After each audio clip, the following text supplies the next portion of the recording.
पूत सपूत तो की धन संचय और पूत कपूत तो की धन संचय। बेटा सपूत होगा तो खुद जोड़ लेगा, और बेटा अगर कपूत होगा कितना भी जोड़ कर चले जाना वो भी राह मिला देगा। ये आपके ऊपर है, आप अपने बच्चों को क्या बनाना चाहते हो? आप सबको मालूम होगा पहले सर्कस में शेर आता था। अरे बोलो सही है कि गलत है? आता था कि नहीं आता था? आजकल आता है क्या? नहीं। क्यों? गवर्नमेंट ने, वन विभाग वालों ने कहा जितने भी सर्कस में शेर हैं इन शेर को छुड़ाओ और जंगल में छुड़वाओ। सारे शेरों को, जितने भी सर्कस में थे उन सारे शेरों को जंगल में छुड़वा दिया।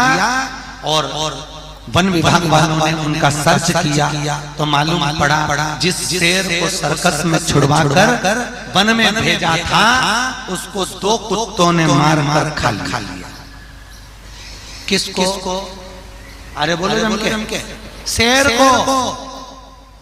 जो शेर जंगल में रहता था, सारे जीवों का शिकार करता था, उस शेर का शिकार 2 कुत्तों ने कर लिया। क्यों? क्योंकि उस शेर को पिंजरे में रहने की आदत हो गई थी।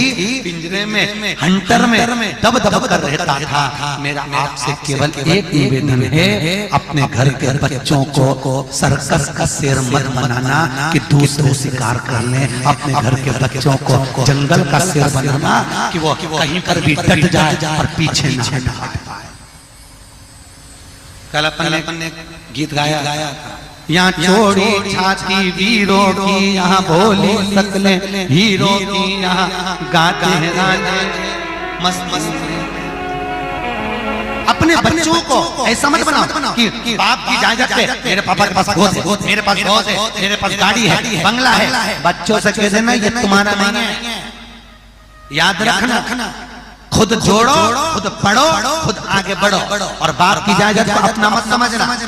नहीं तो कभी भी सियोर चली गई तो गौशाला में सब लेके आ जाऊंगी। बोल तुम्हारा नहीं है और हमारे भरोसे पर जीना नहीं है। अपने घर के बच्चों को पिंजरे का शेर नहीं बनाना कि उनको बता दिया हमारे पास इतना गाड़ी है, बंगला है, फ्लैट है, जमीन है, अरे बहुत है, हमारी तो निकल जाएगी। बच्चों ने सोच लिया, आज के लड़के यही सोचते हैं। इसलिए तो बाप के पास में इतना छोटा सा मोबाइल होता है और घर के छोटे छोटे बच्चे के पास व्हाट्सएप चलाने वाला मोबाइल होता है। अगर बच्चों को मालूम होता कि मेरे बाप के पास कुछ नहीं है तो बच्चे की हिम्मत नहीं होती कि पापा से कहता पापा मुझे 10,000 का मोबाइल दिला दे, पापा मुझे 15,000 का मोबाइल दिला दे। क्योंकि बच्चों को मालूम है हमारा पिता कंजूस है, जोड़ के रख रहा है, आएगा तो हमारी काम कुछ भी हो। और बापों से निवेदन है कि 2 रोटी बिना घी की खाने की जगह प्रेम से खाओ, क्योंकि ये तुम्हारी औलाद को 2 रोटी देने वाली नहीं है। बुढ़ा होशियार रहे और खूब पढ़ाओ बच्चों को, मना नहीं है। बच्चों को डॉक्टर बनाओ, इंजीनियर बनाओ, सब कुछ बनाओ। आज के जमाने में होड़ लगी है मेरे बच्चे को मैं डॉक्टर बनाऊंगी, सीए बनाऊंगी, ये बनाऊंगी, वो बनाऊंगी। खूब बनाओ बच्चों को, और सबसे पहले बच्चों को संस्कारित बनाना। क्योंकि हमने कई घरों के बच्चों को देखा कि डॉक्टर बनने के बाद भी घर में मां तड़प के मरती है और घर का बेटा अपना कमरा छोड़कर नहीं आता। बच्चों को देखा, संस्कार नहीं है ना। डॉक्टर तो बनाया, इंजीनियर तो बनाया, तुमने बच्चों को सीए तो बनाया, सब कुछ बनाया। और एक और मेरा बच्चा पढ़ जाए, लिख जाए, और बच्चे फिर तो वो सुरेंद्र शर्मा क्या गलत किया? वो कभी सुरेंद्र शर्मा राजस्थान का, हरियाणा का, उसका इंटरव्यू लिया गया तो उससे पूछा तुम्हारे बच्चे कितने हैं? तो कहले 1 लड़का। क्या पढ़ा? तो एक बार 11वीं क्लास में 98% लेकर आया।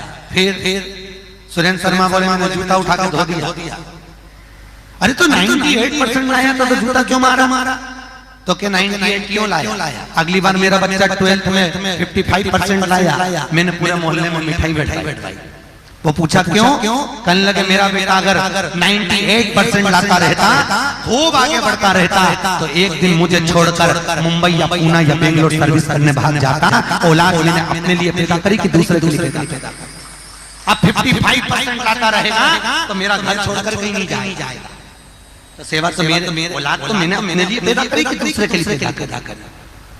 होड़ लगा मेरा बच्चा पढ़े आगे बढ़े बड़ा खूब बड़ा पर उसके साथ में बच्चों को संस्कारी बनाओ। पढ़ाने के साथ में संस्कार होना जरूरी।